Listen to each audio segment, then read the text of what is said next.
बोलो खेड़ा राज रानी की जय। श्री राम जय राम जय जय राम।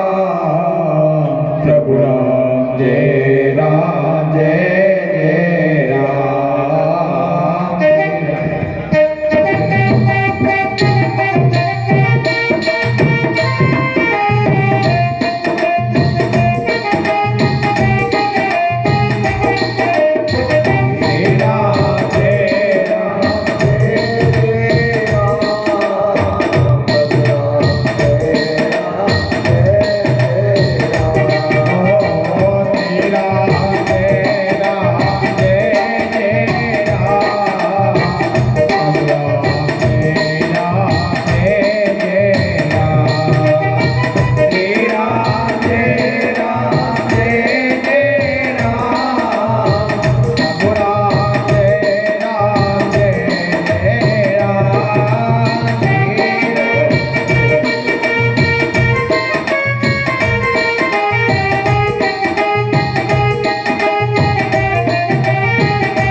अपने दरबार में अपने मंत्रियों से कितनी प्रकार की सलाह लेता है, लेकिन दरबारी रावण को सही सलाह नहीं देते।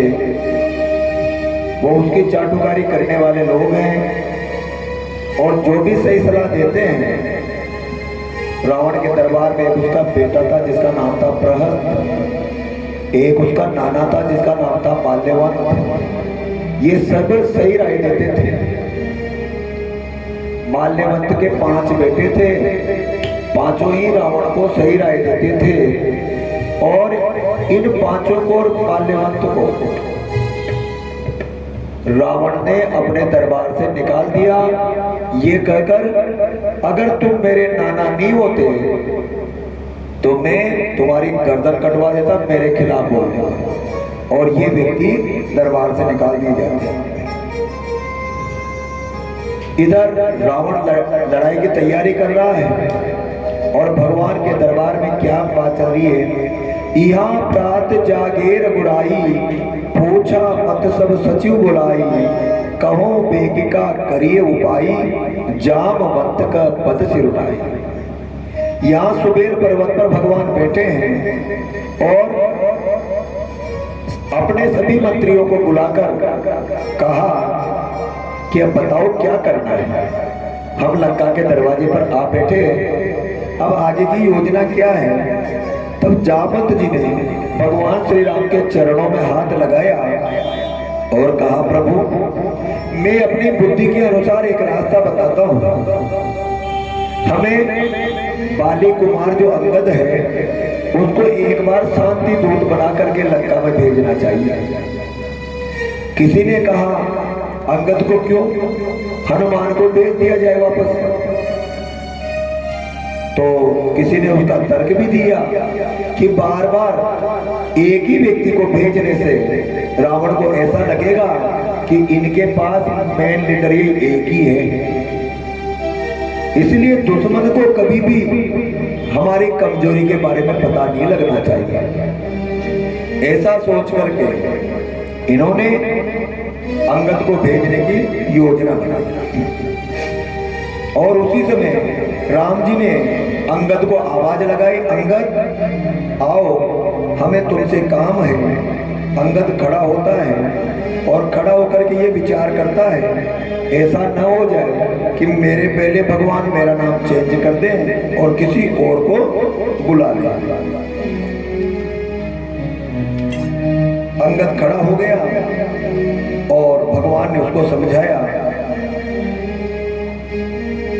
हे बाली तनय, हे बाली के पुत्र, हम तुम्हें अपने पुत्र के समान समझते हैं, फिर भी हम तुझे दुश्मनों के बीच में भेजना चाहते हैं। हे युवराज, लंका में जाकर के ऐसा करना कि उनको लगे कि सच में राम की सेना में ताकत है। और अंगद भगवान के चरण छूता है, जाने की तैयारी कहता है। अंगद बोले, सिर नवा सुनिए कौशलनाथ, रखिए आशीर्वाद का मेरे सिर पर हाथ। जिस पर कृपा आपकी हो वो जाकर लड़े रसातल तक, निर्भय उसको भय न कहीं, उदयाचल से अस्ताचल तक। हे भगवान, डरने की जरूरत नहीं है, मैं जाता हूँ और मैं भी हनुमान की तरह लंका में धाक जमा के आऊंगा। मुझ पर विश्वास कीजिए प्रभु। और वहां से विदा लेकर के रवाना होता है अंगद। जो ही लंका के द्वार में प्रवेश करता है, वहां एक रावण का बेटा पहरा दे रहा था और जाते ही उससे उलझ जाता है अंगद से। क्यों उलझ जाता है कि अंदर कहां जा रहा है?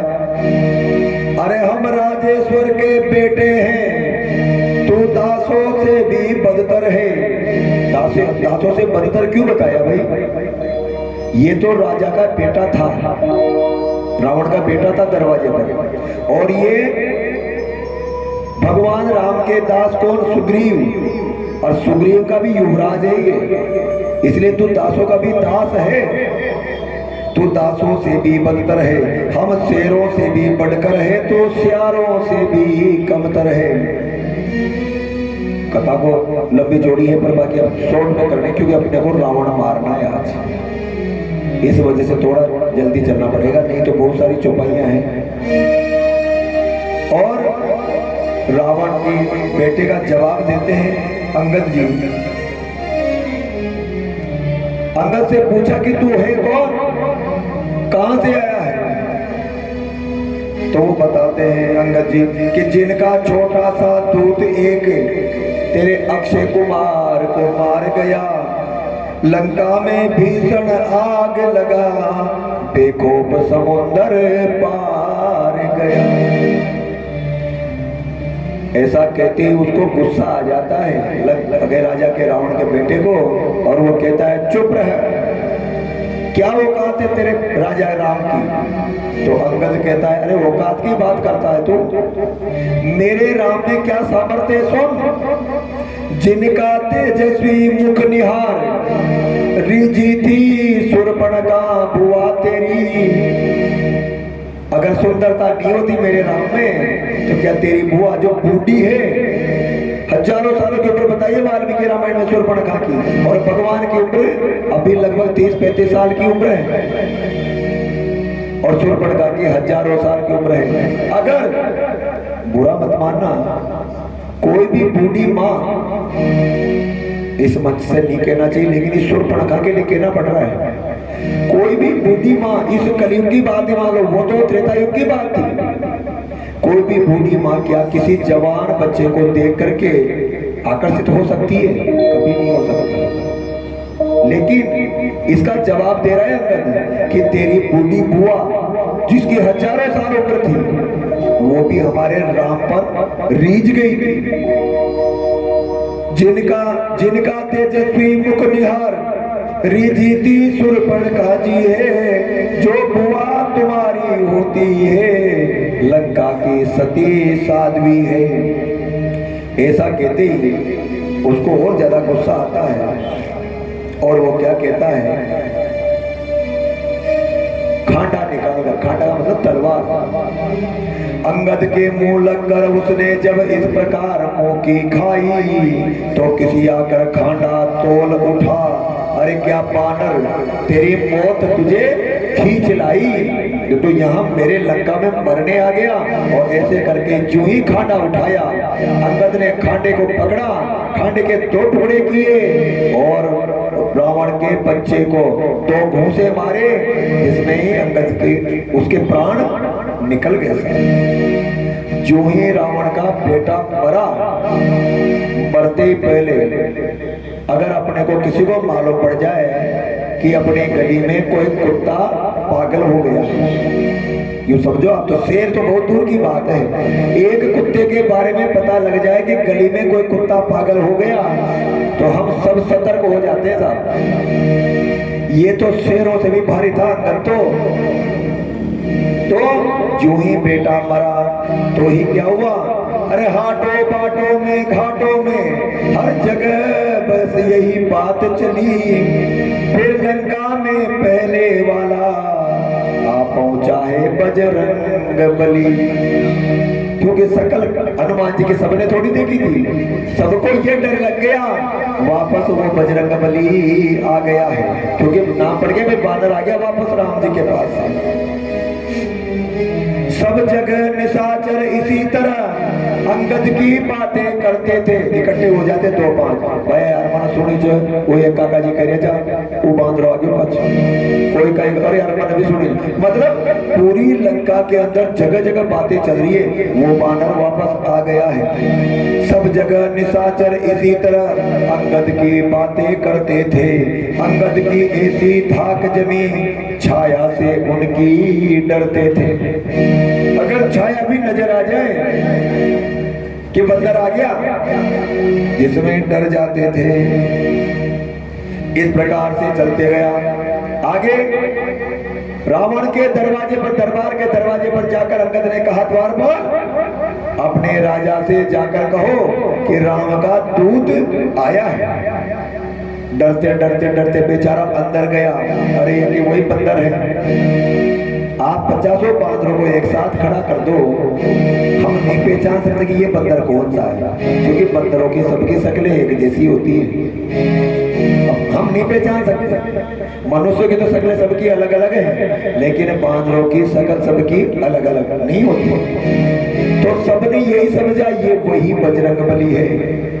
तो दूत ने अंदर जाकर के कहा, महाराज वो पहले वाला बंदर आन पड़ा है, श्रीमान वही बानर होगा। जो ही कहा था कि एक बानर आया दरवाजे पर खड़ा है और वो कह रहा है अंदर आने के लिए, तो वहां जो दरबारी बैठे थे वो क्या कहते हैं, श्रीमान वही बानर होगा जो पहले नगर में आया है। दूतों ने जिसकी बात कही, घर घर में उसका भय छाया है। घर घर में कलबली बची हुई है साहब उस बानर की। तो क्या कहते हैं वो, महाराज आप कहो।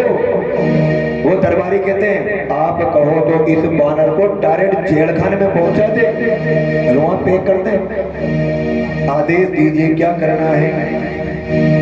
तो रावण कहता है कि मूर्ख मत बनो, कोशिश करते हैं इस अंगद को अपनी तरफ मिला ले। अंगद नहीं, मतलब इस हनुमान को अपनी तरफ मिला ले। अभी हनुमान के भरोसे पे ही इस बंदर को हमारी तरफ मिला ले।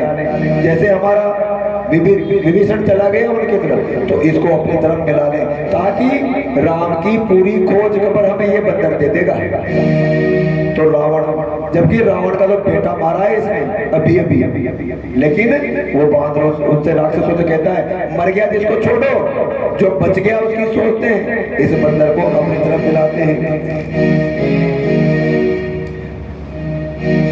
मतलब ससम्मान अंगद को अंदर बुलाया जाता है, पूछा जाता है, रावण बोला कौन तो बतला अपना नाम, हुआ कहां से आगमन, क्या है मुझसे काम।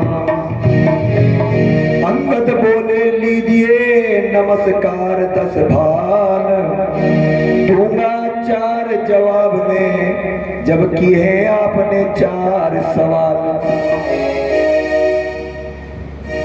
हे महाराज महाराज आधिराज, मैं दूत राम रघुवर का हूँ, युवराज देश किस कंदा का, सुत बालिराज बानर का हूँ।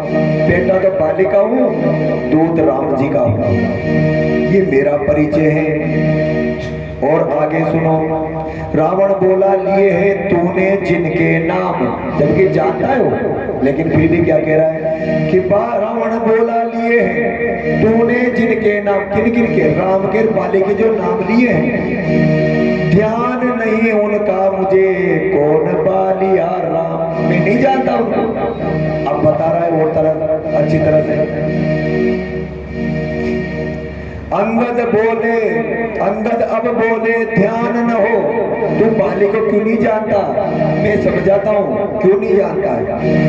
उस समय कारण तब बुरी अवस्था थी, जब बालिका में कैदी था, उस समय तुझको मूर्छा थी। तेरे को पता कैसे होगा कि बाली कौन है, क्योंकि तू मेरे बाप की खाक में था, तो तू नहीं पहचानता, क्योंकि तू उस समय मूर्छित था, बेहोश था, इसलिए तुझे पता नहीं है। अब राम का परिचय देते हैं कि राम कैसे थे, राम कौन है।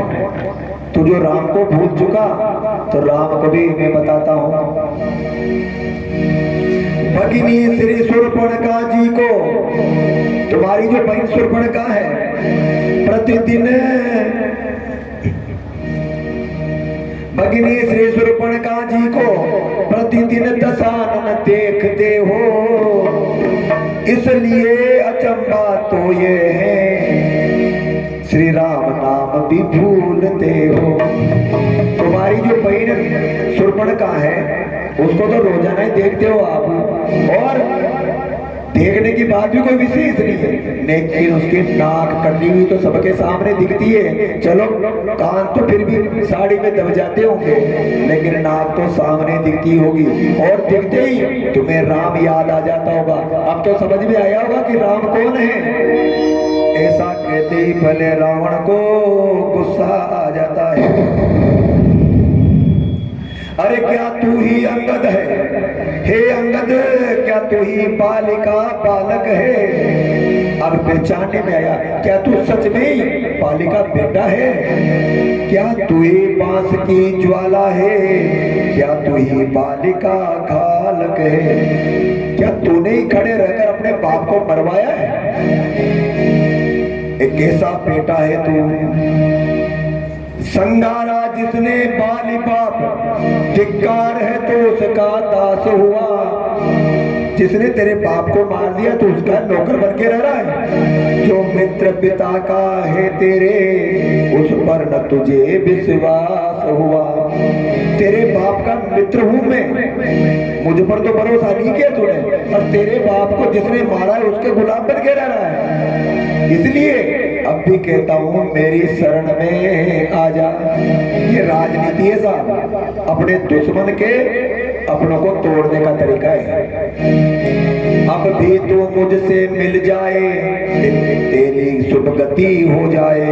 इस बड़े राज्य का लंका का कल से सेनापति हो जाए।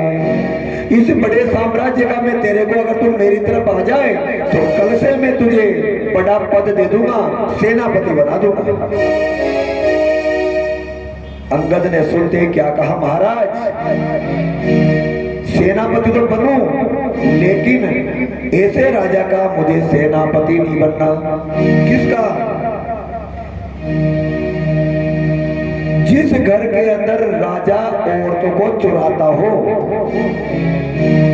जिस दरबार में कोई राजा औरतों को चुराता हो, ऐसे राजा का सेनापति बनना मंजूर नहीं।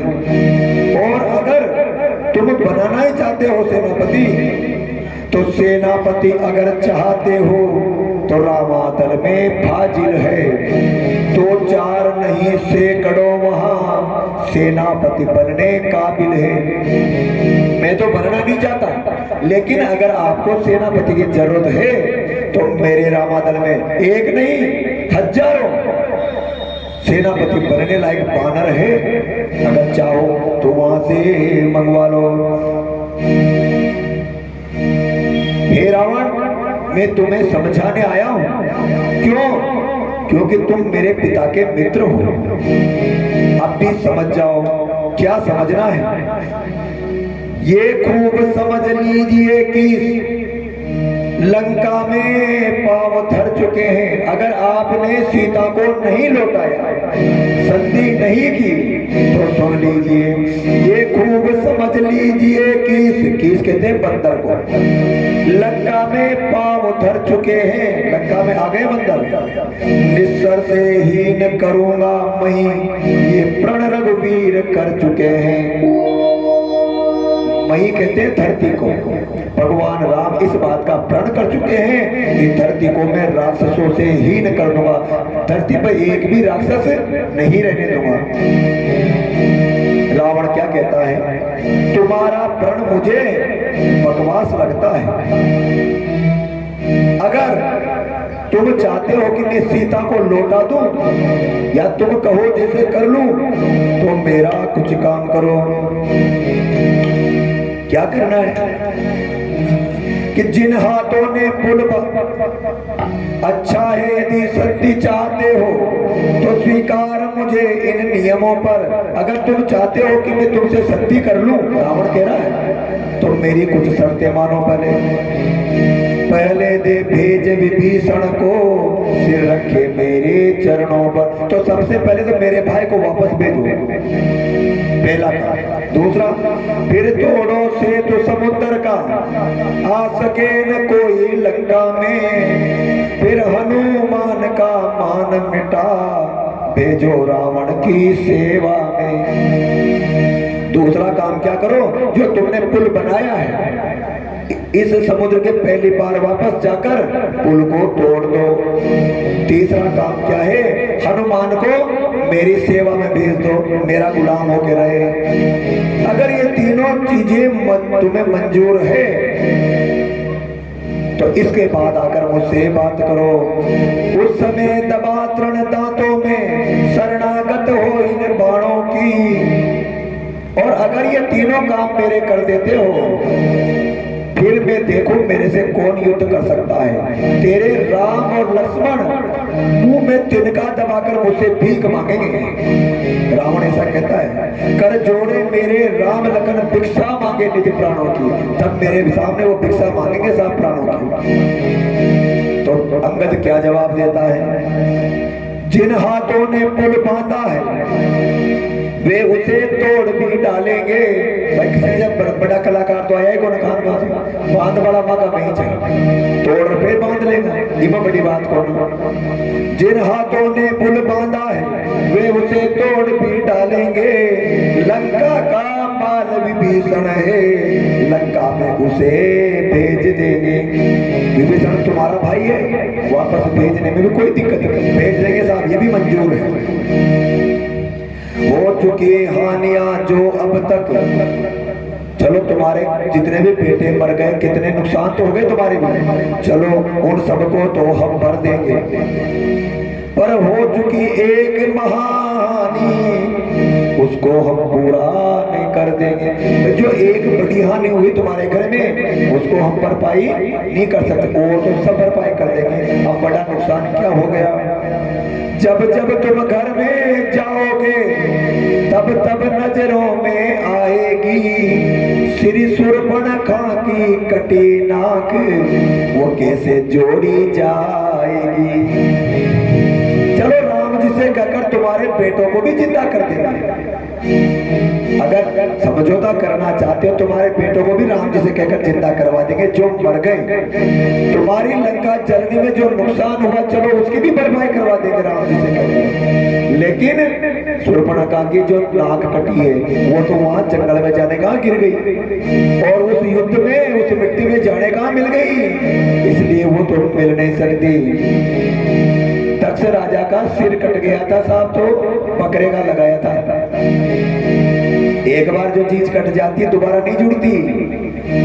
गणेश जी का सिर कट गया था हाथी का लगाया था वो नहीं लगता वापस। इसलिए तुम्हारी बहन की भी जो नाक कट चुकी वो वापस तो जुड़ नहीं सकती, क्योंकि नाक काट कर देगा कौन अपनी।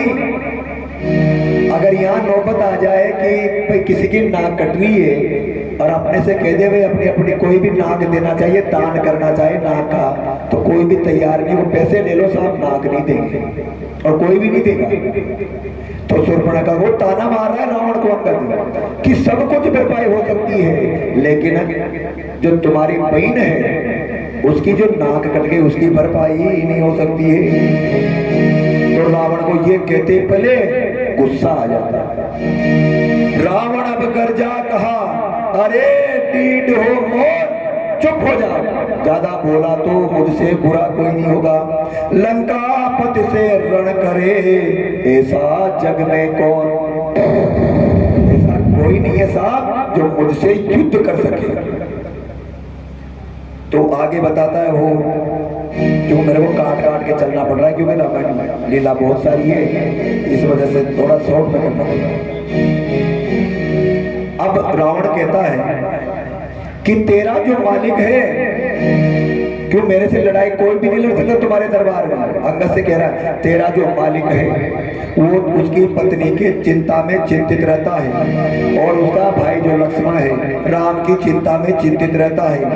ये जो भी जितने भी बानर हैं सब मूली गाजर है, किसके लिए, राक्षसों के लिए। जिस प्रकार से मूली गाजर को कच्चा ही खा जाते ना, वैसे बानर तो हमारे लिए मूली गाजर है। लड़ने वाला जामवंत है जो बूढ़ा है, नल नील है जो कारीगरी करना जानते हैं, पुल बना सकते, लड़ना नहीं जानते। केवल एक बानर है तुम्हारे पास जो पहले आया था, लंका जला गया था। मुझे लगता है कि रामादल में केवल एक ही एक ऐसा बानर है जो लड़ाई करने लायक है। अंगद ने कहा क्या सच में ही भारी मानते हो तुम उसको? कि हाँ। कैसे मानते हो? कि वो आया था मेरे अक्षय कुमार को मार गया, 5 सेनापतियों को मार गया, मेरे मंत्री के 7 बेटों को मार गया और पूरी लंका को जला गया। अंगद ने कहा सच में इतना बड़ा काम कर गया, जबकि सब याद है अंगद को, लेकिन फिर क्या सच में इतना बड़ा काम कर गया? रावण ने कहा हाँ सच में इतना बड़ा काम कर। तो अंगद जी कहते हैं इसीलिए मैं भी सोचूं कि अब तक हनुमान वापस क्यों नहीं आया, इसको बेकार है रावण को। मैं भी तभी सोचूं कि अब तक हनुमान रामादल में क्यों नहीं पहुंचा। रावण ने पूछा क्या हनुमान अभी तक तुम्हारे पास नहीं पहुंचा? कि नहीं पहुंचा। तो रावण ने पूछा भी क्यों नहीं पहुंचा? तो अंगद कहता है कि जब हनुमान वहां से रवाना हुआ था उसको 4 काम बताए थे, तो ये काम करके आना। तो तुम कह रहे हो केवल उसने तो लंका ही जलाई, अक्षय कुमार को ही मारा, 2-5 को और को मारा, जबकि जो काम दिया था वो किया ही नहीं। इसीलिए मुझे लगता है कि वो रामादल में वापस नहीं पहुंचा। तो रावण पूछता है क्या क्या काम बताए थे तुम्हारे राम ने उसको? तो बताता है क्या काम बताए थे राम ने कि पहले लंका में जाते ही सीता माता की सुध लेना, फिर लंका नगरी को ढाकर सागर के मध्य बहा देना। ये काम था साहब उसका। पहले तो सीता का पता लगाना, पता लगने के बाद पूरी लंका को तहस नहस करके समुद्र के बीच में डाल देना। 2 काम तो ये हो गए। तीसरा काम क्या बताया था? तीसरा काम सीता जी को अपने कंधे पे उठा के लाना, चौथे बंदी कर रावण को साथ ही साथ लेते आना। सीता को अपने कंधे पे बिठा लाना और रावण को बंदी बना करके बांध करके घसीटता हुआ ले आना। अब आप कह रहे हो कि उसने ये काम किया क्यों? इसलिए हनुमान वहां तक नहीं पहुंचा क्योंकि ये काम तो एक भी नहीं किया उसने। मुझे आज पता लगा कि हनुमान क्यों नहीं पहुंचा। तो रावण कहता है, तू समझता है कि तुम मुझे बावड़ा समझता है, तो तू कह देगा जो मैं मान लूंगा कि हनुमान वहां नहीं पहुंचा। अंगद ने कहा महाराज कैसे भी मानो, क्योंकि बावड़े को बावड़ा समझना बुरी बात नहीं है। अंगद की ये बात सुन कांपा असुर समाज, क्योंकि काला नाग अगर घर में निकल जाए, कोई भी लकड़ी लेकर मारने जाए तो भी सतर्क रहते, साथ डर लगता है। तो ये काले नाग से भी बुरा है रावण तो उस दरबार के अंदर जितने भी व्यक्ति बैठे थे रावण के खिलाफ एक प्रश्न भी नहीं बोलते थे। अगर बोलते होते तो उसको सही राय देते, रावण को किसी ने भी सही राय नहीं दी, माल्यवंत, प्रहस्त और विभीषण के अलावा, और इन तीनों को सजा भुगतनी पड़ी है। तो यहाँ पर जो अंगद रावण की बात काट रहा था, तो बात काटते काटते उस दरबार में जितने भी व्यक्ति बैठे थे वो इस बात को सोच रहे कि वो 5 लोग मरग हो कहीं जिनके सामने बोल रहे पर मारे जाओगे बना बात। तो बातें तो कर रहा है अंगद, डर लग रहा है दरबारियों को। तो अंगद की ये बात सुन कांपा असुर समाज, कहे कहीं पूरी करे यही न चारों काज। मैं कहता हूं कि ये चारों काम पूरे नहीं किए उसने, इसलिए वो वहां नहीं पहुंचा। घी पड़ते ही जिस तरह उत्तेजित हो जाती है ज्वाल, क्यों ही राक्षस भी उठा भबक उठा तत्काल।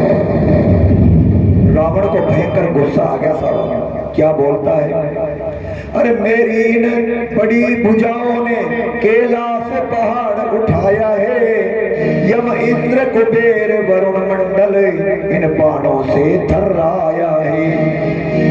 सूरज मेरे संकेत पर पूरब से पश्चिम जाता है, इच्छा पर मेरी पवन देव ठंडाता है गर्माता है। मैं कह दूं पवन देव से, हवा से कि आज ठंडी हवा की जरूरत है तो ठंडी देता है, आज गर्म हवा की जरूरत है तो गर्म ही देता है। सूरज चलता चलता मैं कह दूं रुक जा तो वही रुक जाता है। किसी की दम नहीं है जो मेरे आदेश के बिना चल सके। मुझसा पंडित मुझसा योद्धा त्रिभुवन में कोई न दूजा है, अपने शीशों को काट काट शंकर को मैंने पूजा है। आज दिन तक ऐसा भक्त नहीं हुआ भाई, कहीं भी ग्रंथों में नहीं मिलता रावण जैसा जिसने भगवान के पुष्प न चढ़ाकर अपने सिर को काट काट के चढ़ाए हो। हम तो पुष्प चढ़ाते हैं भगवान के, लेकिन रावण ने अपने सिर काट काट के भगवान के चरणों में अर्पण किए। और जो अपने मेहनत से कमाता हो वो कहता है किसी बाप दादा का थोड़ी है, मैंने कमाया है। इसलिए इसको घमंड है रावण को, किसी से मेरे को पिताजी ने या किसी ने प्रॉपर्टी नहीं दी, मैंने अपने बलबूते में कमाया है, मैंने अपने सिर काट काट के भगवान के चढ़ाए हैं और इसलिए भगवान ने वरदान दिए हैं। अंगद बोले धन्य है जादूगर महाराज, क्योंकि सिर तो कोई जादूगर भी काट के बता देता है, वो बहुत सी बात, सिर काटना बड़ी बात नहीं है। अंगद कह रहा है ऐसे तो जादूगर भी कर लेता है। स्वयं बढ़ाई मारते तुम्हें न आई लाज, बढ़ाई कर रहे हो फालतू की, इस प्रकार की बातें नहीं करनी चाहिए। अब पालिक अंगद कहता है चलो आप इतनी बड़ी बड़ी बातें करते हो, मुझे तो इतना बता दो महाराज इस दुनिया में रावण कितने प्रकार के हैं। एक रावण तो वो है जो बलि राजा के यहाँ गुड़साल में बांध दिया गया था। बच्चों ने, बलि ने नहीं, बच्चों ने बांध दिया गुड़साल में जाकर के, और बलि ने छुड़वाया था। यही रावण था वो भी, जिसको पाताल में गया और बच्चों ने घोड़े को जहां बांधे, घोड़ा के ठाणा घोड़ा बांधे तो रावण। क्या तुम वो रावण हो?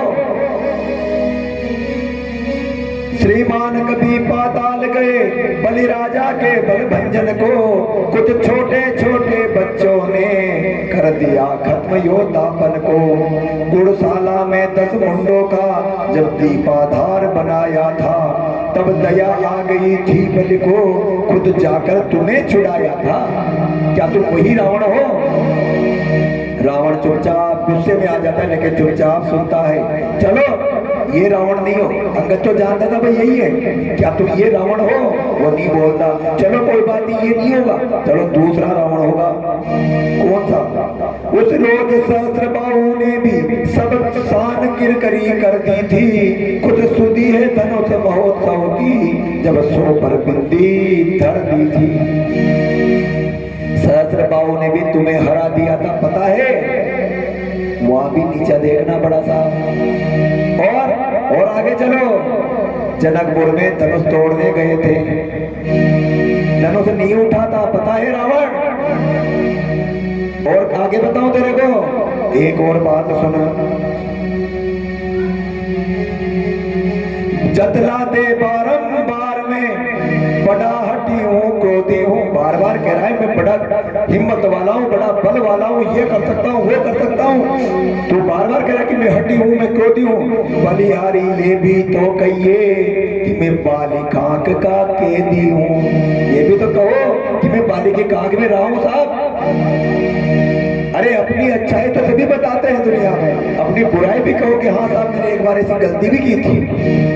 4 उदाहरण तो बाली ने यहाँ दे दिए कि 4 जगह तो मात खा के बैठा है। अब बोल कैसा रावण है? तब रावण कहता है, अरे बंदर मर्यादा के भीतर ही रह, अधिकार न रार बढ़ाने का। लड़ाई बढ़ाओ भगवादी तेरा काम नहीं, सिर वो होकर समझाने का। अरे वो दोनों आप निपट लेंगे जिनमें ठन रही लड़ाई है। लड़ाई राम कर मारा बीच में, तू कौन से बीच में बांध रहा? तू थोड़ा काम कर, जिनमें लड़ाई ठन रही है वो देख लेंगे। तू तो पेड़ों पर उछल कूद क्यों बकवाद लगाई है। इस प्रकार से रावण अंगद को ललकारता है साहब। श्री राम जय राम जय जय राम।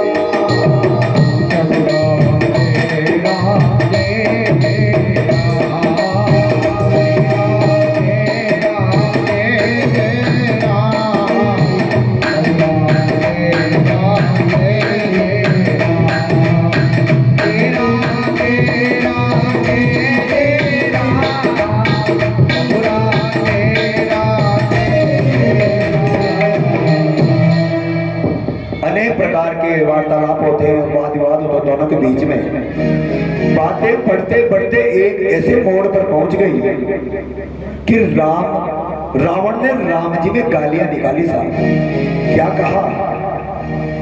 गुणहीन बाप ने जब जाना, राम को बिना गुण का जाना, जिसके अंदर एक भी गुण नहीं था।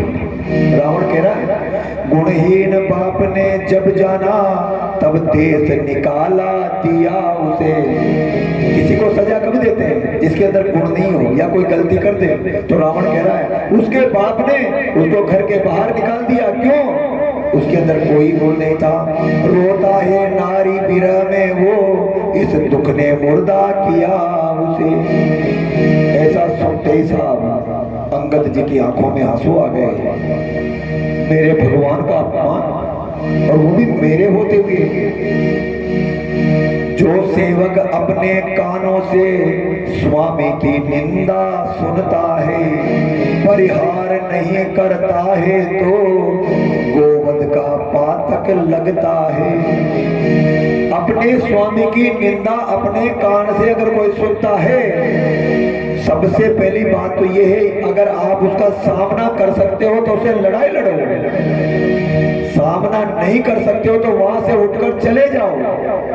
लेकिन अपने स्वामी की निंदा नहीं सुननी चाहिए। अगर वहां बैठकर स्वामी की निंदा सुनता है तो जैसे गाय को मारने पर पाप लगता है उतना पाप लगता है भगवान की निंदा सुनने पर।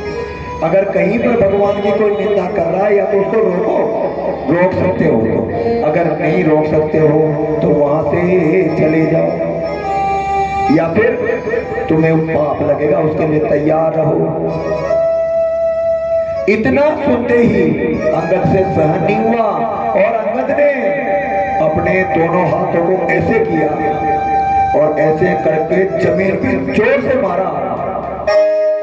जमीन पे दोनों हाथ मारते ही रावण के सिर के मुकुट, दरबारी जितने भी कुर्सियों से पे बैठे थे नीचे लुढ़क गए।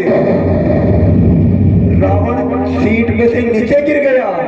रावण के 10 मुकुट थे सिर पर, 10 के 10 गिर गए।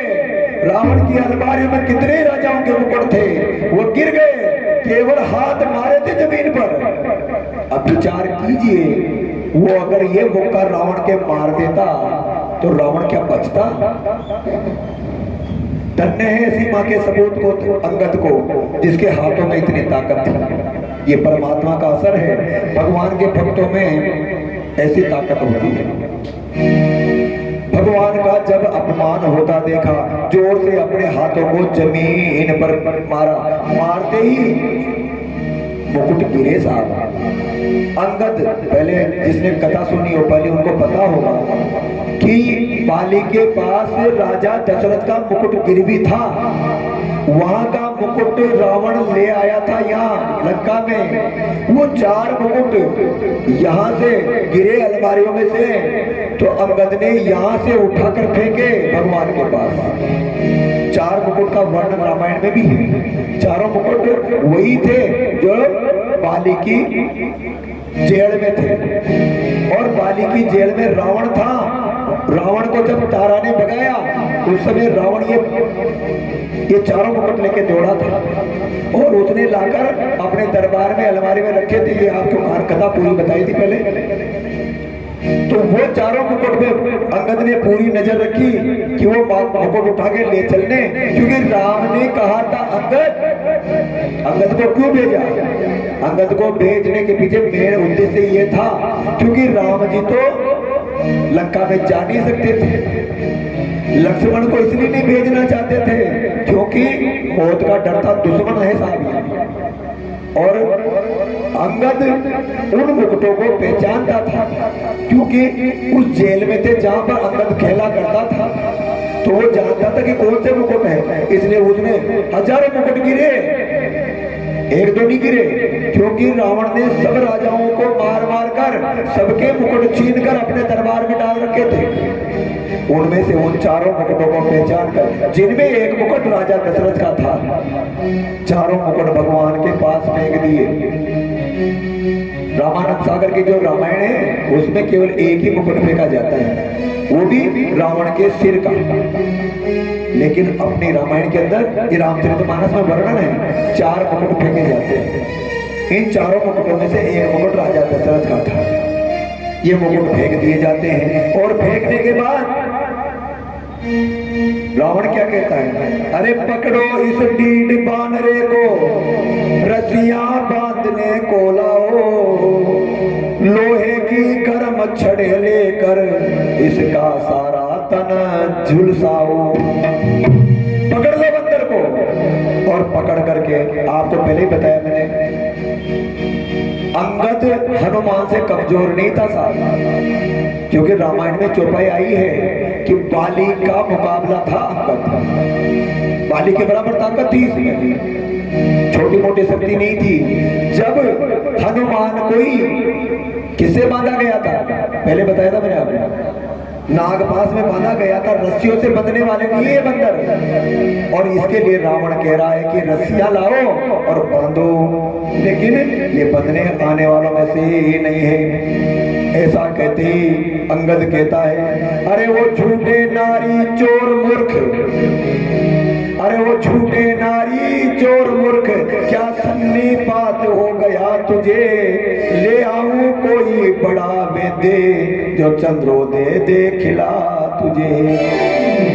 तू बार बार बड़ी बड़ी बातें कर रहा है और मेरे राम को छोटा बता रहा है। अरे इतना देखने के बाद भी तुझे समझ में नहीं आया कि जिनके नौकर चाकर के हाथों में इतनी ताकत है, जो तेरे दरबारी सारे उलट पुलट हो गए, अब फिर स्वामी में कितनी ताकत होगी, ये बात समझ में नहीं आ रही।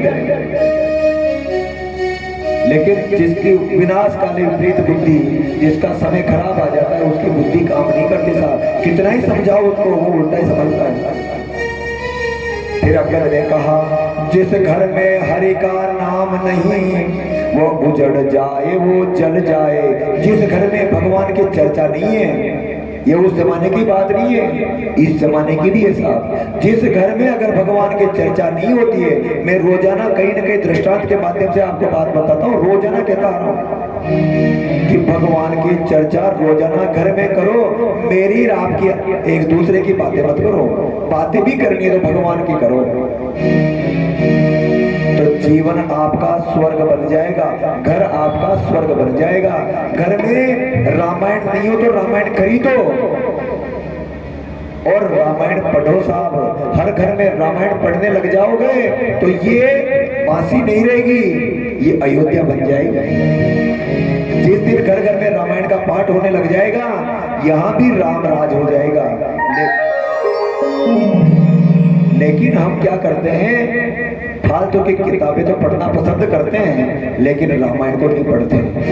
जीवन जीने का तरीका रामायण में ही है और किसी भी ग्रंथ में नहीं है। दुनिया भर के ग्रंथ पढ़ लो आप, किसी में भी जीवन जीने का तरीका नहीं है। रामायण ही एक ऐसा ग्रंथ है जिसमें पैदा होने से लेकर मृत्यु तक का कैसे जीवन जीना चाहिए, प्रत्येक चीज का वर्णन है साहब।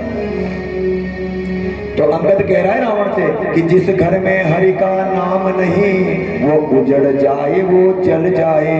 जो रसना, रसना कहते हैं जीभ को, जो रसना उसे नहीं भजती वो सड़ जाए, वो गल जाए। ऐसा कहते रावण कहता है। अरे तू बार बार तेरे तपस्वियों की बढ़ाई करता है, वो किसके समान है? गन्ने के समान। और मेरा प्रत्येक राक्षस हाथी है और हाथी को गन्ना पसंद है। जिस तरह से हाथी गन्ने का कचूमर निकाल के खा जाता है, उसी प्रकार तेरे सब वानरों को खा जाएंगे। इस प्रकार से अनेक प्रकार की बातें करते करते बात ऐसी जगह पर आ जाती है, श्री राम जय राम जय जय राम।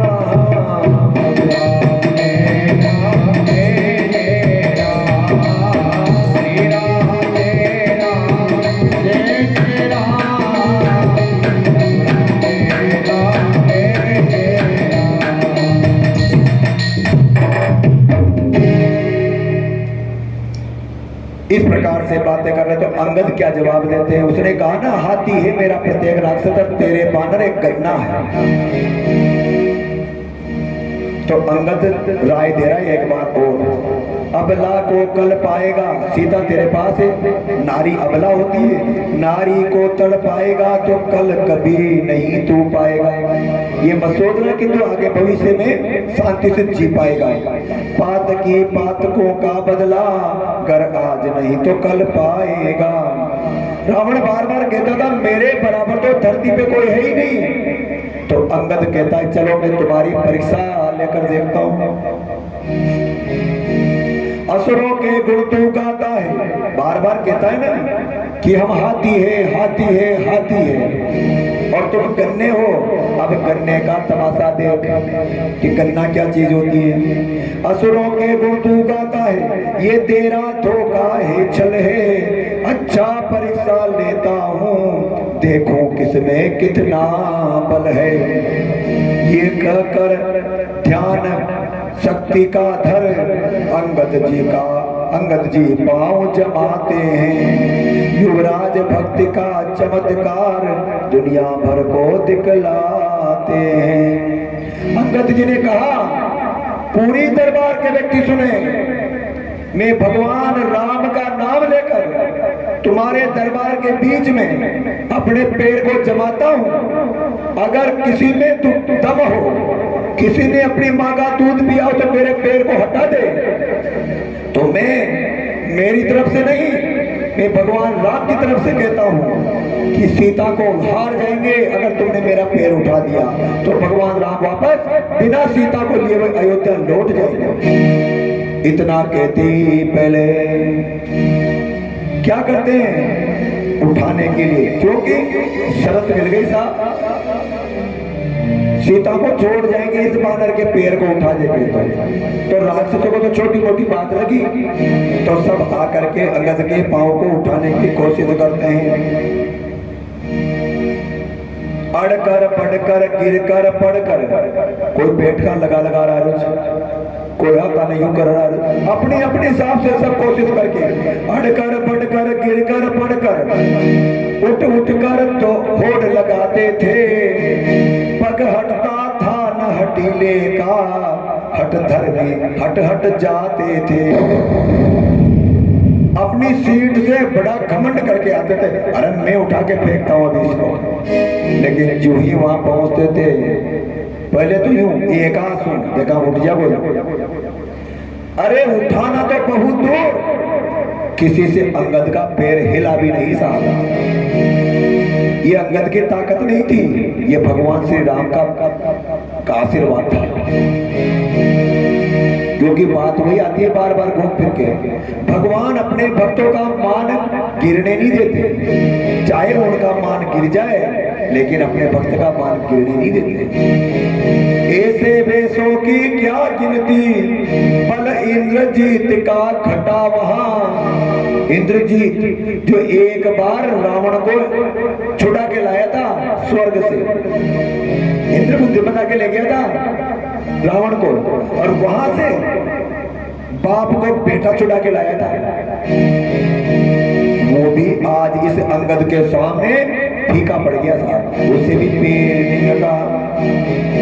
ऐसे वेशों की क्या गिनती, बल इंद्रजीत का घटा वहां, पृथ्वी कांपी भूकंप हुआ, पर पावन दिल पर हटा वहां।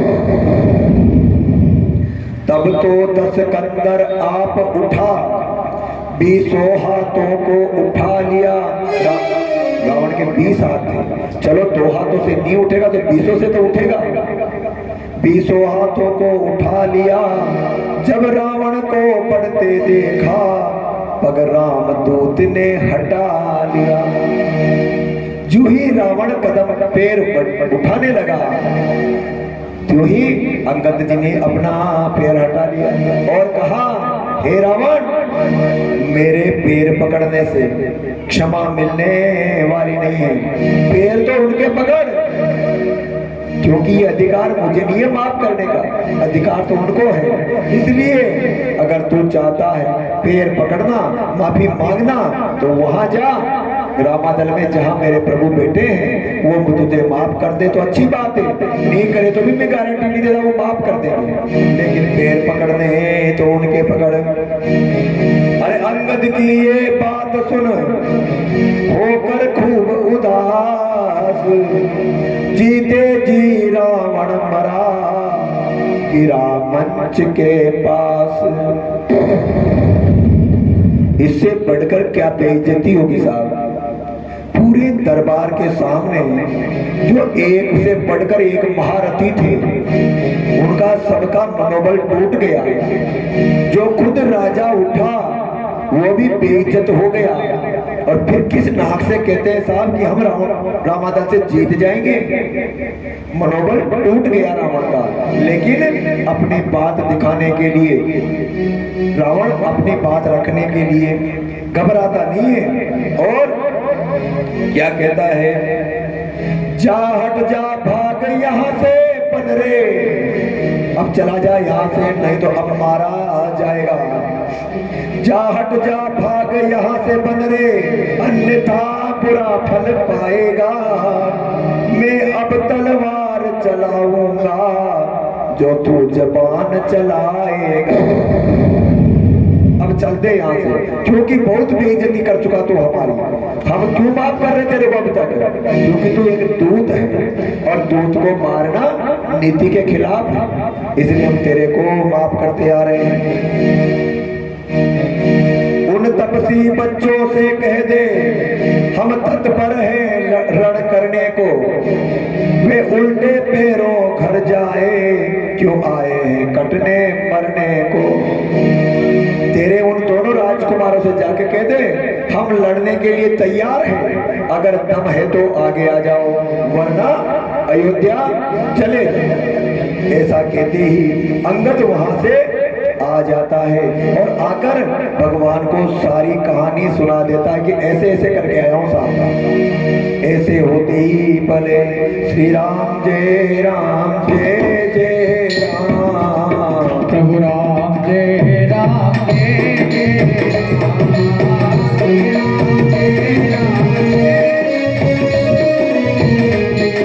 जय राम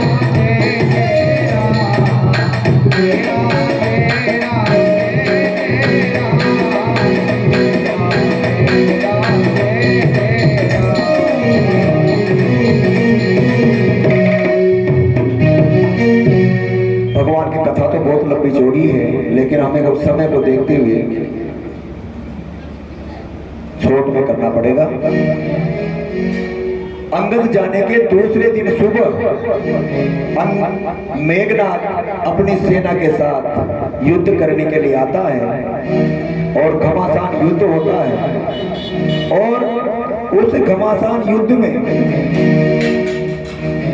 मेघनाथ एक ऐसी शक्ति चलाता है लक्ष्मण के ऊपर, सामने से नहीं जलाई, बादलों में छुप करके जलाई। कहती है सीता को, सीता पूछती है त्रिजटा से मां ये रावण मरेगा कैसे? तो त्रिजटा कहती है कि सीता इसके नहीं मरने का कारण ये है कि इस रावण के हृदय में तू बसी हुई है, इस रावण के हृदय में तू बसी हुई है। रावण ने अपने हृदय में सीता को क्यों बसा रखा था? पत्नी के रूप में नहीं, साक्षात मां के रूप में बसा रखा था। और इसका प्रमाण इस रामायण में पहले मिला अपन जब वो रावण सीता को उठाने लगा था सीता हरण के समय, चरणों की वंदना की थी रावण ने सीता की कि मां मैं अपने परिवार का उद्धार करने के लिए आपका हरण करना चाहता हूं। पत्नी बनाने के लिए भी दुनिया को दिखाने के लिए रावण का ड्रामा था पूरा, लेकिन अंदर से तो वो साक्षात मां जगदम्बा ही मानता था। और त्रिजटा बताती है उसको सीता को कि इसके हृदय में तेरा वास है, और राम जी इसको बाण हृदय में क्यों नहीं मार रहे हैं? क्योंकि इसके हृदय में तू बसी हुई है और बाण लगेगा किसको लगेगा? अगर वो बाण चला देंगे तो बाण लगेगा सीता को, और सीता के हृदय में कौन बसा हुआ है? राम बसे हुए हैं। और राम को ही बाण लग गया तो संसार में बचेगा ही क्या? इसलिए राम रावण को नहीं मार रहे। तो सीता पूछती फिर मां मरेगा कैसे कि ये राम बार बार इसके सिरों को काटते जा रहे हैं, काटते जा रहे हैं। जब एक दिन या एक समय ऐसा आ जाएगा कि रावण डर के मारे तेरा भान भूल जाएगा, हृदय से तेरी जो मूर्ति बसी हुई इसके हृदय के अंदर उसको भूल जाएगा, और भूलते ही राम जी इसी इंतजार में बैठे हैं, उसी समय ये बाण मार देंगे हृदय में। लेकिन वो मौका तो मिले, वो लड़ता गया। विभीषण ने अमृत कुंड बता दिया, एक अग्नि बाण से उसको सोख दिया गया। राम भगवान ने रावण को मारने के लिए 31 बाण मारे साहब। इस रामायण में वर्णन है इस बात का, 31 बाण मारे। अब कहां कहां लगे 31 बाण? 31 बाणों में से 20 बाण तो लगे 20 भुजाओं को, जिससे भुजाएं कटी, और 10 बाण लगे 10 सिरों को, और 1 बाण लगा उसके हृदय में, जो ही सीता का वास हटा। इसलिए 31 बाण मारे राम जी ने, और रावण गिर पड़ा था, और गिरते ही घायल होकर गिर पड़ा। और गिरने के बाद में राम कहते हैं लक्ष्मण से कि जाओ, अभी रावण मरा नहीं है और उसके पास में अनेक प्रकार का ज्ञान है और तुम उससे ज्ञान प्राप्त करके आओ। लक्ष्मण जाता है ज्ञान प्राप्त करने के लिए। रावण का शरीर ज्यादा काम करने लायक नहीं था क्योंकि जगह जगह से छलनी हो गया था। एक दो बातें बताता है रावण कि लक्ष्मण कहाँ गया, जाकर खड़ा होता है सिर की तरफ। रावण पड़ा हुआ था जमीन पर, लक्ष्मण जाकर खड़ा होता है सिर की तरफ।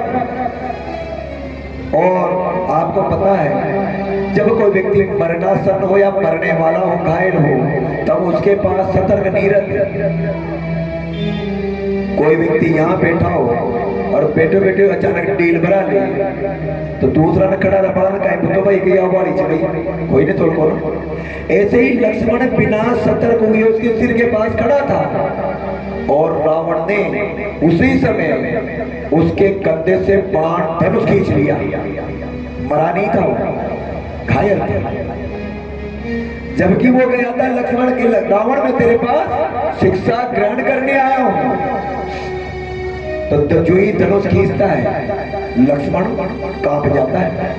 हथियार के बिना लड़ाई नहीं होती साहब, और जिसके पास हथियार हो, रावण पारंगत था धनुष चलाने में, तो लक्ष्मण घबरा जाता है। लेकिन रावण कहता है लक्ष्मण मैं तुझे मारूंगा नहीं, ये तेरा धनुष ले। लेकिन राजनीति ये कहती है, शिक्षा दे रहा है वो, राजनीति ये कहती है कि जब तक दुश्मन मर नहीं जावे, उसकी लाश को तुम देख नहीं लो, तब तक भरोसा नहीं करना चाहिए। और तू मेरा भरोसा करके बात खा गया। ये तो मैं मर्यादा वाला आदमी हूं, नहीं तो अभी तेरे को खत्म कर देता। एक बार एक राजनेता से एक बेटे ने कहा, पिताजी आपको बरस हो गए मुख्यमंत्री प्रधानमंत्री रहते हुए, मुझे भी तो कोई गुण दे जाओ, मैं भी राजनीति में भाग लेना चाहता हूँ।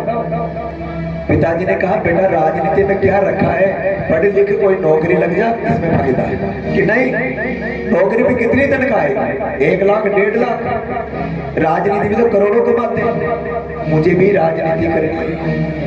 ठीक है बेटा, नहीं मानता है तो आज तेरे को पहला पाठ सिखाता हूँ, यहाँ बताओ क्या करना होगा। बेटा छत पे चढ़ जा, चढ़ गया, बोलो पिताजी क्या करना है। बेटा कूद जा, कूद गया, कूदते पैर टूट गए। पैर टूटते ही बेटे ने कहा पिताजी ये कौन सा पाठ है। बेटा ये पहला पाठ है, अपने काश मिलने वाले का भी भरोसा मत करो, अपने बाप का भी भरोसा मत करो, यह है राजनीति। बेटे ने समझ लिया कि साहब मुझे नहीं पढ़, ये पहली राजनीति है। राजनीति में बाप भी बेटे का सगा नहीं होता, सगा भाई भाई भी नहीं होता साहब, राजनीति उसको कहते हैं। और कितने उदाहरण इतिहास में, कितने बापों ने बेटों को काट दिया, बेटों ने बापों को काट दिया, भाई भाई ने काट दिया। इतिहास गवाही है, कितने उदाहरण है अपने भारत देश के। और सबसे बड़ा उदाहरण तो महाभारत नहीं हुआ क्या, राजनीति का ही तो खेलता वो भी। पहला ज्ञान दिया रावण ने कि कभी किसी का भरोसा मत करो। दूसरा, लक्ष्मण मैं चाहता था कि स्वर्ग तक सीढ़ियां लगा दूंगा, लेकिन ये करता रहा, अभी बहुत लंबी उम्र है, कभी लगा देंगे कभी लगा देंगे। लेकिन जो भी करना है, काल करे सो आज कर, आज करे सो अब, पल में परले होगी बहुरी करेगा। और मैं समय निकाल का गया, और समय निकल गया, और मैं जीवन में कुछ नहीं कर सका। मेरे कितने ही सपने थे, एक सपना क्या था, मैं शराब को गंधहीन कर दूंगा, बदबू नहीं आवे, खुशबू आवे, ऐसा कर दूंगा। 5 सपने थे रावण के, तो वो पूरे नहीं कर पाए। अनेक प्रकार की शिक्षाएं रावण उसको देता है लक्ष्मण को, और लक्ष्मण आ जाते हैं, विभीषण रावण को जलाते हैं। और इसके बाद में लक्ष्मण जामवंत सुग्रीव हनुमान वगैरह को भेजते हैं और घर जाकर के उसको राज तिलक कर देते हैं विभीषण को। विभीषण वापस आता है और वापस आकर कहता है, प्रभु आपकी कृपा से मुझे रास्ते में मिल गया।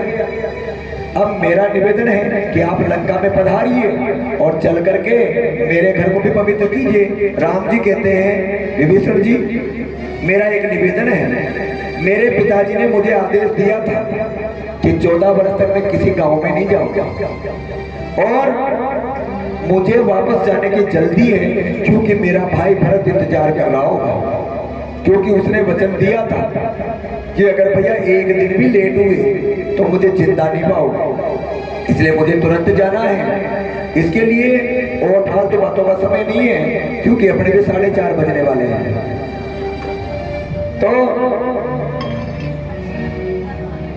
विभीषण जी से कहा कि आप तुरंत सीता को भेजने की व्यवस्था करो।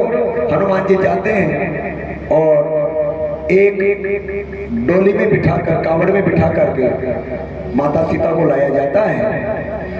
बंदरों ने सीता को कभी देखा नहीं था, इसलिए भीड़ उमड़ पड़ी। राम जी ने कहा कि इनको पैदल आने दो।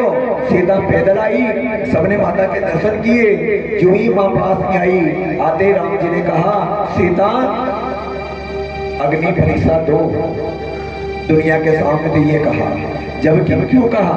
क्योंकि पहले अरण्य कांड में आइए चौपाई, सीता को क्या कहा था कि मैं संसार के दुश्मनों को नष्ट करने के लिए कुछ नर लीला करने जा रहा हूँ, इसलिए तुम अग्नि में प्रवेश कर जाओ। तो सीता को वहां अग्नि में प्रवेश करवाया था और ये यहाँ वापस ले रहे हैं।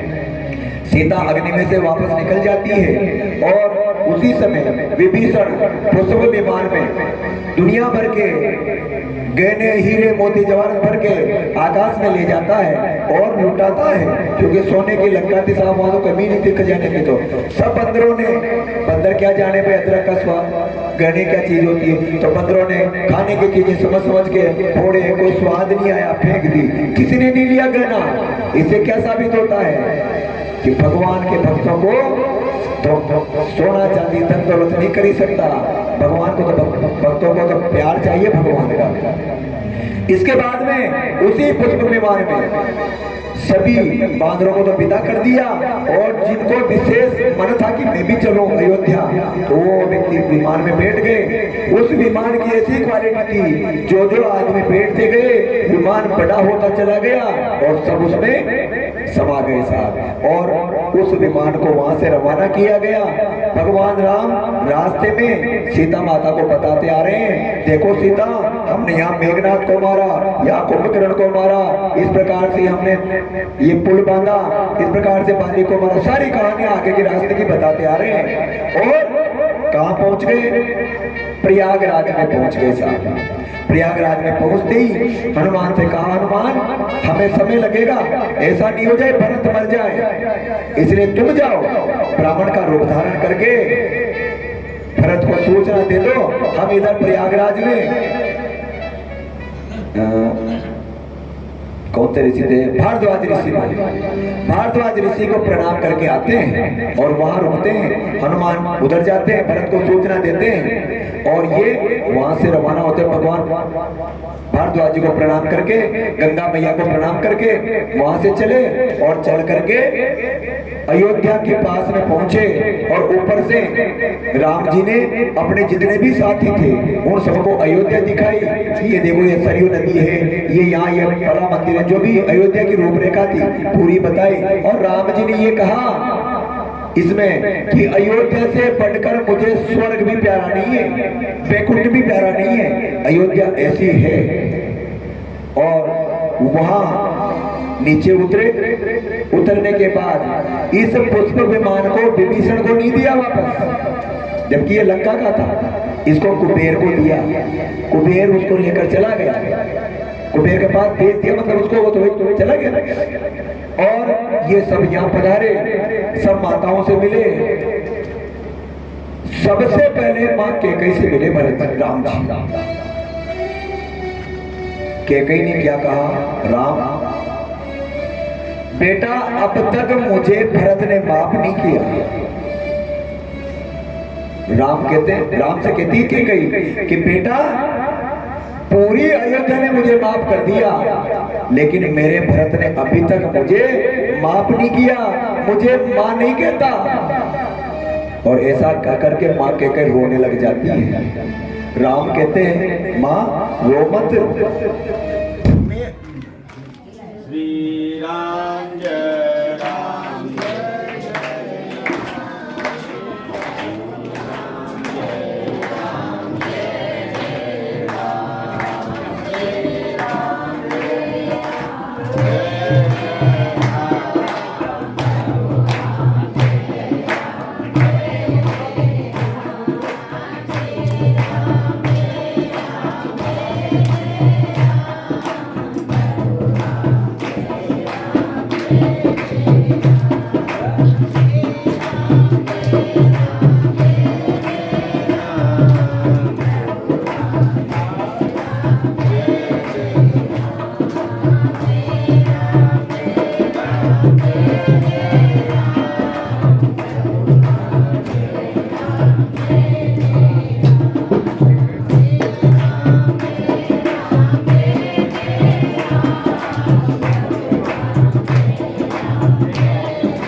कैकेयी कहती है राम मुझे अब तक मेरे भरत ने माफ नहीं किया, पूरी अयोध्या ने मुझे माफ कर दिया, लेकिन मेरे भरत ने मुझे माफ नहीं किया।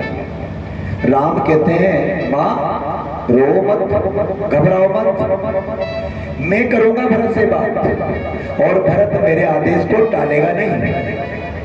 और जो ही भरत से राम मिलते हैं, एकांत में खड़े होते हैं दोनों भाई, और भरत से राम कहते हैं भरत मैं तुझसे कुछ मांगो तो मुझे दे सकता है? बहुत गंभीर बात है, सुनना ध्यान से। राम ने कहा भरत से क्या भरत मैं तुझसे कुछ मांगो तो भैया दे सकता है? भरत का जवाब सुनो साहब, भैया आप मेरे चमड़ी को खड़े खड़े खोल लो, पूरी चमड़ी को चाहे चाकू छुरी से खोल लो मुझे मंजूर है, मेरा सिर काट के ले लो मुझे मंजूर है, मेरे हाथ पैरों को एक एक रोम रोम काट के ले लो मुझे मंजूर है, लेकिन भैया मुझसे ये मत कहना कि मैं मेरी माँ को माफ कर दूं। जिस माँ ने मेरे भाई को दुख दिया, जिस माँ ने मेरे भाई को जंगल भेज दिया, जीवन भर मुझे नरक में रहना मंजूर है भाई, आपकी आज्ञा का पालन न करना भी मंजूर है, लेकिन मेरे हृदय में ये बात नहीं बैठती भाई कि मैं मेरी माँ को माफ कर दूं। उस माँ ने जिसने मेरे भाई को दुख दिया मैं कभी माफ नहीं कर सकता। मेरे पिता मर गए, मुझे उस बात का दुख नहीं मेरी माँ की वजह से, लेकिन दुख मुझे इस बात का है कि जिसने मेरे भाई का हृदय छलनी कर दिया। मेरी माँ सीता ने 14 वर्ष कैसे गुजारे होंगे जंगल में, ये मैं महसूस कर सकता हूँ, क्योंकि मैं तो यहाँ अयोध्या के पास नंदी गांव में एक जमीन के नीचे 2 फुट नीचे 3 फुट नीचे रहता था, जिसमें मेरे 14 साल कैसे गुजारे मैं जानता हूँ। मैं तो मेरे गाँव के पास रहता था, लेकिन मेरी माँ ने कैसे गुजारे होंगे वहाँ मैं जानता हूँ। इसलिए भैया चाहे कुछ भी और मांग लो, लेकिन मुझसे ये नहीं होगा कि मैं मेरी माँ को माफ कर दूं। राम ने ये नहीं कहा कि भैया तू माफ कर दो, इसके कहने की जरूरत ही नहीं पड़ी। भरत ने इसके पहले कह दिया कुछ भी मांग लो, मैं एक पल की देरी नहीं करूंगा, लेकिन मैं मेरी माँ कैकेयी को माफ नहीं कर सकता। और नहीं किया था भरत जी ने अपनी माँ को, क्योंकि जो ये मैं आपको इस कथा के माध्यम से पहले भी कितनी बार कह चुका कि जो भगवान के काम में रोड़े फैला दे वो माँ नहीं, वो बाप भी नहीं है साहब। भगवान के काम में जो विघ्न कर दे वो माँ बाप किसी काम के नहीं। कल छोड़ते हो जो उस माँ बाप को आज ही छोड़ दो, क्योंकि क्योंकि हमारा जीवन भगवान के लिए मिला है, माँ बाप के लिए नहीं मिला। अगर माँ बाप उस काम में विघ्न डालते हो भगवान की सेवा में तब की बात है, नहीं तो माँ बाप पूज्य हैं। लेकिन अगर माँ बाप भगवान की सेवा में विघ्न करते हो तो ऐसे माँ बाप भी त्यागने के योग्य हैं, क्योंकि हमारे जीवन का लक्ष्य इस संसार में भटकना नहीं है, हमारे जीवन का लक्ष्य भगवान की प्राप्ति है। ये मनुष्य जीवन बार बार मिलने वाला नहीं है। बोलो श्री रामचंद्र भगवान की जय। कुछ बातें हैं, हाथ जोड़ के निवेदन कर रहा हूं मैं आप सबसे। जिन लोगों ने यहाँ 10-11 दिन तक यजमान बनकर के पूजन में भाग लिया है, उन सबसे निवेदन है कि कल सुबह 8-8:15 बजे मंडल का कार्यक्रम चालू होगा। 8-8:15 बजे पधारें। जो भी मंडल में बैठने वाले वही बैठ सकते हैं जो यजमान बने हैं, और तो नहीं बैठ सकते। उनमें से जो भी बैठना चाहे, ये जबरदस्ती नहीं कि सभी बैठो, जिनकी इच्छा है बैठ सकते हैं। उसके लिए आपको अपने घर से 2 थालियां लानी है। एक तो पूजन के काम आएगी, एक जिसमें साकल्य रखा जाएगा। एक भगोनी लानी है, बड़ा कटोरा लाना है जिसमें घी रखा जाएगा। एक छोटी चम्मच लानी जैसे ओमकारी में काम आएगी। एक लोटा और 2 आसन, और बैठने के लिए 2 आसन दोनों पति पत्नी के लिए, चाहे एक लिया हो लंबा। ये व्यवस्था आपको अपनी अपनी करके लानी है जो भी इसमें भाग लेंगे। और कल का जो भी यजमान बनेगा, अभी तो मेरे ख्याल से फिक्स नहीं है, कोरोना फिक्स होगी भाई गोविंद। और भी कोई बनना चाहे कल यजमान, स्वागत है। बता देना यहाँ अगर कोई भी इच्छुक हो कि मैं यजमान बनना चाहता हूँ, निःशुल्क है साहब, कोई 1 रुपया भी नहीं है।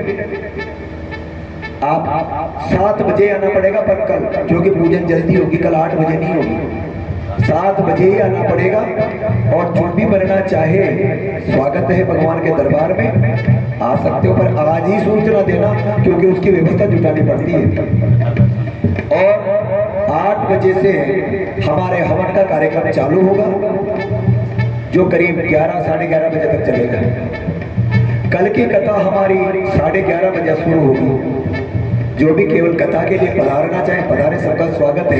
11:30 बजे कथा चालू हो जाएगी। 1:30 या 2 बजे लास्ट है, 2 बजे तक अपने कथा, लास्ट समय 2 बजे, वैसे 1:30 बजे करेंगे, लेकिन अगर कोई प्रसंग रह गया तो 2 बजे तक, क्योंकि हर काम समय का ही समय पर ही होता है। आप ही देखते आ रहे हो 10 दिन से। 4:45 तक अपनी कथा पूरी हो जाती है, 4:45 तक ही होती है रोजाना। तो लास्ट समय 2 बजे तक का, ऐसे 1:30 बजे हो जाएगी। आरती वगैरह, लास्ट पूर्णावती वगैरह सब काम से हम निमट करके लगभग 3:30 बजे प्रसाद बांट देंगे और 4 बजे से पहले पहले यहाँ से फ्री हो जाएगी। इतना सा ही यही निवेदन। काली गली जो भी बंदगी बढ़ाई साहब, इसको मटर कहीं बढ़ा सका। और वैसे तभी कल कथा चलेगी, लेकिन हो सकता है कोई नहीं आवे कल, लेकिन इन 10-11 दिनों के बीच में इस मंच के माध्यम से हो सकता है मैंने कुछ गलत बोल दिया हो, किसी को दिल तक वो बात लग गई हो, किसी के चुभ गई हो, तो मैं सबसे क्षमा चाहता हूँ, क्योंकि हो सकता है निकल गई हो। मैं इतना बुद्धिमान नहीं हूँ कि मैं हर व्यक्ति का सम्मान करके हर व्यक्ति को निभा के चल सकूं, क्योंकि मनुष्य हूँ और मनुष्य से गलती होना स्वाभाविक है। अगर कोई गलत निकल गया हो सकता है ऐसा प्रसंग मैंने बता दिया हो तो आपको कहिए तो कहीं लिखा ही नहीं है, कहाँ से बता दिया, या मनमर्जी हो जो कर रहे हैं, तो सबके लिए मैं क्षमा चाहता हूँ। इसके लिए मैंने आपको शुरू में बता दिया था कि मैंने केवल इस रामचरितमानस से ही कथा तैयार नहीं की, मैंने 7 रामायणों से कथा तैयार की है। तो हो सकता है आपने रामचरितमानस और वाल्मीकि रामायण ही पढ़ी हो, बाकी मेरे पास जो 5 रामायण वो नहीं पढ़ी हो। अगर आपको किसी को प्रूफ देखना है जो मैंने प्रसंग यहाँ सुनाया है, तो आपसे निवेदन है आप मेरे घर पे पधारिए, स्वागत है। वहां मैं आपको प्रसंग बताऊंगा। ये देखो साहब यहाँ लिखा हुआ है, लिखने वाले ने गलत लिख दिया तो वो दोषी है, मैं नहीं होता। मैंने तो उसके अलावा गलत बता दिया, तब मैं दोषी हूँ। प्रसंग वही बताया मैंने जो रामायण में मैंने पढ़ा या किसी किताब में पढ़ा। बिना ये कहानी चुटकुले अलग बात है, ये तो हंसी मजाक के लिए कहीं भी बात बताई जा सकती है। लेकिन जो भगवान की कथा का जो प्रसंग है, राम की कथा का जो प्रसंग है, वो तो केवल मैंने वही बताया है जो कथाओं में। अब आज दिन भर हो गए रोते हुए सबको, करुण कहानियां सुनते हुए। एक मैं बात बता दूं आपको, जनकपुरी के अंदर आज 10-5 मिनट लेट भी हो जाए ऐसी कोई बात नहीं, अभी तो मेरे पास 5 मिनट का समय बाकी है आपका। जनकपुरी के अंदर ऐसे ब्राह्मण रहते थे साहब, जिसका उदाहरण रामायण में मिला है, वो मैं आपको सुनाता हूं।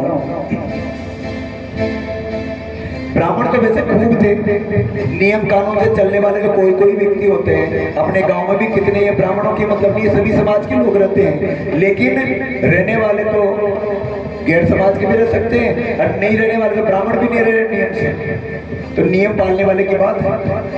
मिथिला में बहुत से ब्राह्मण रहते थे जो गुरुकुल चलाते थे, विद्यालय चलाते थे। बिना मांगे कोई दे जाए तो ले लेते थे, भूखे रह जाते थे भले ही, लेकिन किसी से कुछ मांगते नहीं थे। ऐसे ब्राह्मण थे।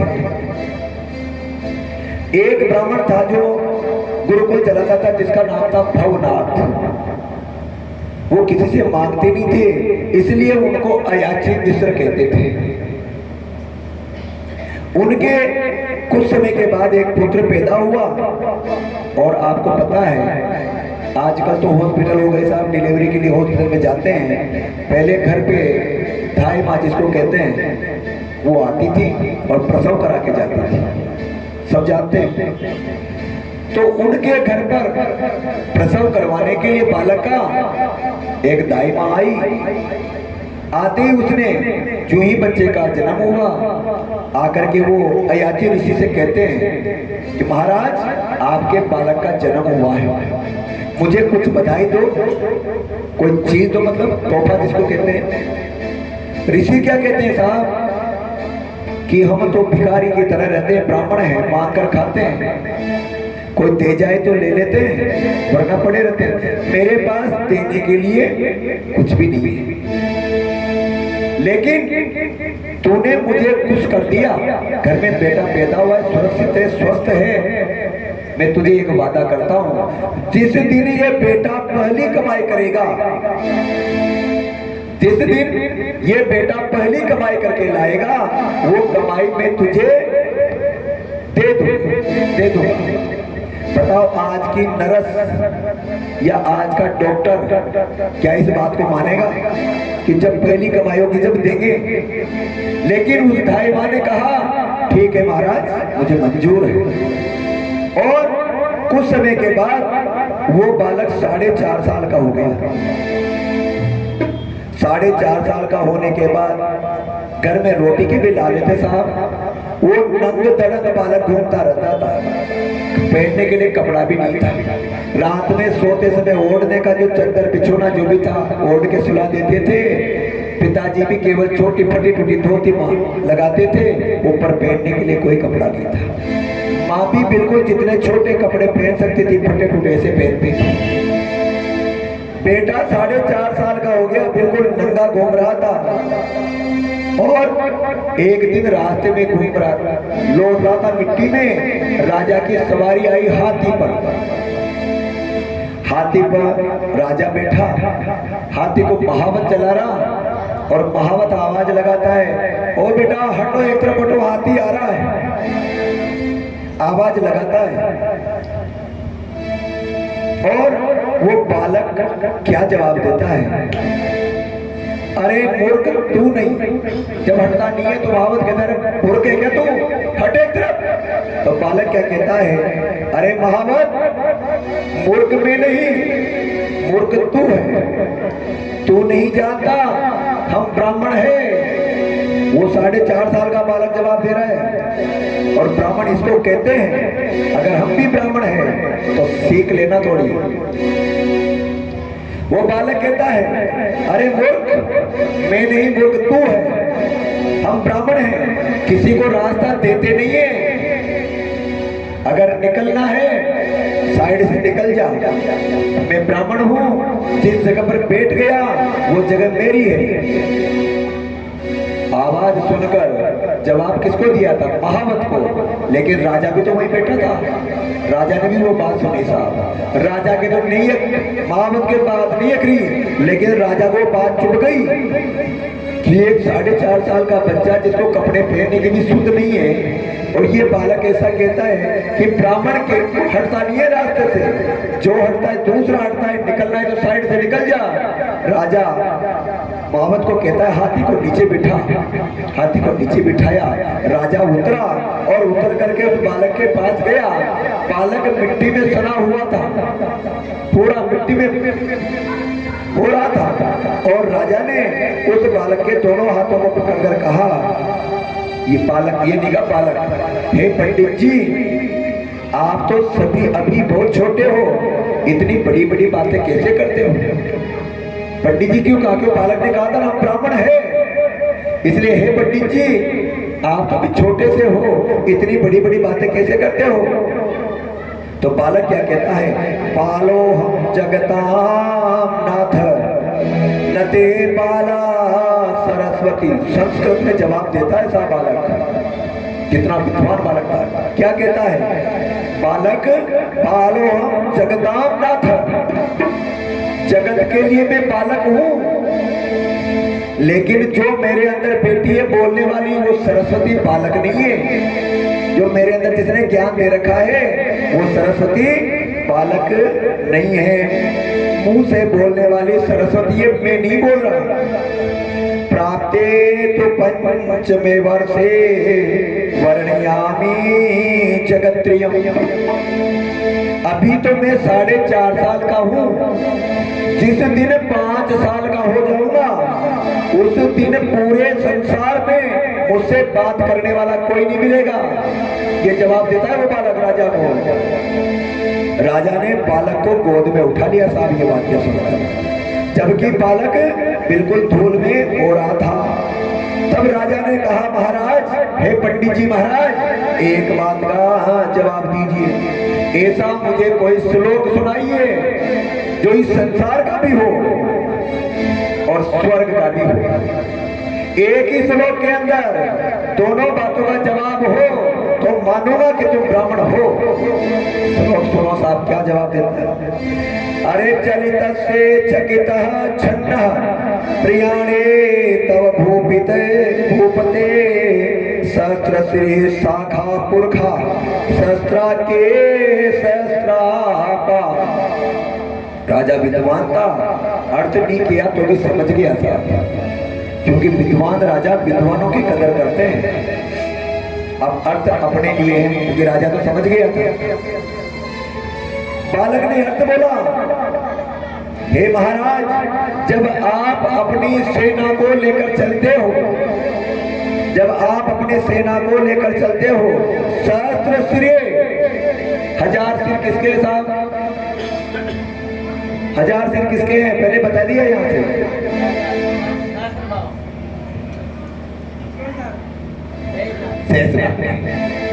शेषनाग के हिसाब 1000 सिर। जब आप रथ लेकर चलते हो, सेना लेकर चलते हो, तो शेषनाग भी डवाडोल हो जाता है। तो हो गया, आप चलते हो कहां? धरती पर। शेषनाग कहां? लौकिक पारलौकिक दोनों जगह की बातें बता रहा है वो। तो शेषनाग 1000 सिर वाला भी डोल जाता है। आपकी सेना के वजन से डोलने लग जाता है। 1000 आंखों वाला कौन? 1000 आंखों वाला इंद्र। इंद्र के 1000 आंखें। 1000 आंखों वाला इंद्र चकित हो जाता है। क्यों? क्या पता ये किस पर आक्रमण करेगा। राजा जब सेना लेकर निकलता है, क्या पता है किस पर आक्रमण करता है। वो कह रहा लौकिक पारलौकिक रथ यहां चल रहा है, लेकिन डर वहां कर रहा है। ये सोच कर कि क्या पता राजा किस पर आक्रमण करेगा। और 1000 पैर वाला 1000 पैर किसके होते हैं साहब? कोई को नोटी बात? सूर्य भगवान के, सूर्य भगवान के 1000 पैर होते हैं साहब। तो जब आपकी सेना चलती है और सेना से जब धूल उड़ती है तो धूल के मारे 1000 पैर वाला भी रुक जाता है। क्यों? उस धूल के मारे उसको रास्ता ही नजर नहीं आता। हो गया लौकिक और पारलौकिक, दोनों जगह के जवाब दे दी एक ही श्लोक के अंदर उस बालक ने। राजा ने उस नंग धड़क बच्चे को अपनी गोद में लिया और गोद में लेकर हाथी पर बैठ गया साहब, और महावत से कहा आज घूमने नहीं चलेंगे, वापस महल चलो। आज तो वो व्यक्ति मिल गया अपने को जो जीवन में कभी नहीं मिला, जिसने इतनी सी उम्र में लौकिक और पारलौकिक दोनों जगह का उदाहरण दे दिया साहब। उसको लेकर बालक को जाते हैं, बालक को जाते महल में उतारा और उतार करके राजा कहता है एक सोने का ढेर लगा हुआ था गिन्नियों का, गिन्नी मतलब मोहरों का। बालक से कहा पंडित जी इस ढेर में से जितनी भी आप ले जा सको उतनी मोहरें ले जाओ। ये बालक की पहली कमाई है साहब, पहली कमाई है ना। उसने श्लोक सुनाया जिसके बदले दक्षिणा मिल रही है। हमारे को 11 दिन हो गए कहते हुए, क्या ये गिन्नी भी देंगे आपको? नहीं देंगे साहब। मैं आपको गाते बजाते भगवान की चर्चा करते हुए 11 दिन हो गए, एक गिन्नी भी दक्षिणा नहीं देंगे यहाँ, क्योंकि एक गिन्नी तो 50-60 हजार 70 हजार की होती है और हमारी इतनी हैसियत नहीं साहब जो आपको इतना दे सके। उस बालक ने एक मंत्र बोला जिसके बदले राजा ने कहा पंडित जी जितनी चाहे।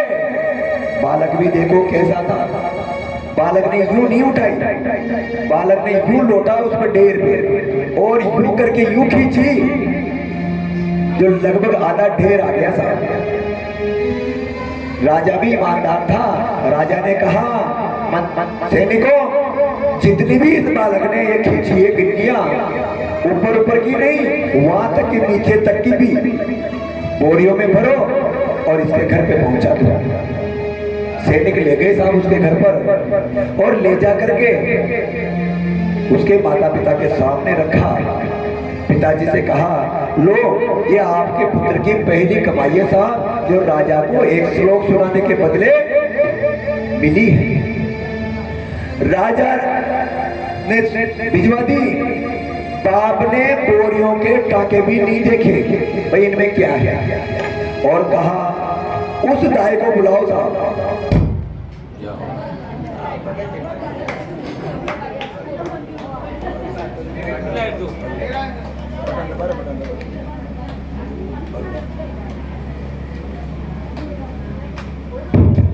हेलो बोलो श्री रामचंद्र भगवान की जय। उसी समय उस दाई को बुलाया जाता है और वो बाप जो पंडित था वो कहता है दाई से भाई ये मेरे बेटे की पहली कमाई है और मैंने वादा किया था तुझसे कि मैं पहली कमाई तुझे दूंगा, ये बोरिया जो भी है 1 या 2 वो तेरी है, तू ले जा। दाई ने जीवन में इतना पैसा देखा ही नहीं था। उसने कहा महाराज इतनी मजदूरी मुझे मेरी नहीं बनती, और आज की नर्सों को अगर कह दिया जाए और 2-4 और दे दो साहब, यही जवाब रहता है। क्योंकि इस जमाने में संतोष नहीं है। उस जमाने की दाई को देखो आप, उसने कहा इतनी मजदूरी मेरी नहीं बनती, मैं तो 2-5 ले लेती हूँ साहब इसमें से। और उसकी ईमानदारी से उसने बोरी का टाका खोला और 5 या 7 गिन्नियां निकाल ली और कि महाराज ये मेरी नहीं है। बाप ने कहा ये मेरी भी नहीं है क्योंकि मैं वचन से हार नहीं सकता। मैंने वादा किया था कि जो भी कमाई होगी तेरी है, या तो तू ले जा नहीं तुझे श्राप दे दूंगा। वो कहती है मैं नहीं ले जाऊंगी, मेरी मजदूरी नहीं बनती इतनी। लड़ाई हो गई साहब दोनों के बीच। राजा आता है, राजा आकर कहता है भाई लड़ने की जरूरत नहीं है पंडित जी महाराज, आप नहीं रखना चाहते हो आपने तो दे दी, कोई बात नहीं। बहन तू रखना चाहती है कि साहब मैंने तो ले ली जितनी जरूरत थी, तो कोई बात नहीं। आप नहीं लेना चाहते हो, आप नहीं लेना चाहते हो। और उन गिन्नियों को बेचकर राजा ने जनकपुरी के अंदर एक महल बनवाया, मंदिर बनवाया, और वो मंदिर था वो गिरजा माँ का। उस ब्राह्मण के पैसों जो गिरजा माँ का मंदिर बना था, जो मासी का पूजा करने गई थी, ये वो मंदिर था। ऐसे ब्राह्मण थे। आज मैं खुद भी ब्राह्मण हूँ, मेरे सामने अगर देर आ जाए तो मैं भी हूँ, बैठ जाऊँ साहब, हर कोई व्यक्ति बैठ सकता है। ये जमाना है आज का कलयुग का। बोलो श्री रामचंद्र भगवान की जय। कल की कथा का समय 11:30 बजे का है, आप सभी 11:30 बजे पधारे, और सुबह जो सामग्री बताइए मंडल में बैठने वाले पधारे, और विशेष इस बात का ध्यान रखें, जो भी पूजन करने बैठे थे, पूजन करवाने के लिए उस साड़ी को पहनकर आवे औरतें जिस साड़ी को चुंदड़ी को पहन कर बैठी थी। इस बात का विशेष ध्यान रखें। और एक बात और बता दूं मैं आपको, कल भगवान की कथा अगर 10 दिन में नहीं सुनी हो तो थोड़ी दोबारा पूरी रिवीजन करवाई जाएगी। अगर किसी ने नहीं सुनी तो आप कल समय पर पधारे, शुरू से पूरी अंत तक कथा बताई जाएगी। जो केसरी के लाल मेरा छोटा सा ये काम, जो केसरी के लाल मेरा छोटा सा ये काम, मेरी के देना जे दिया राम। भाई करो तो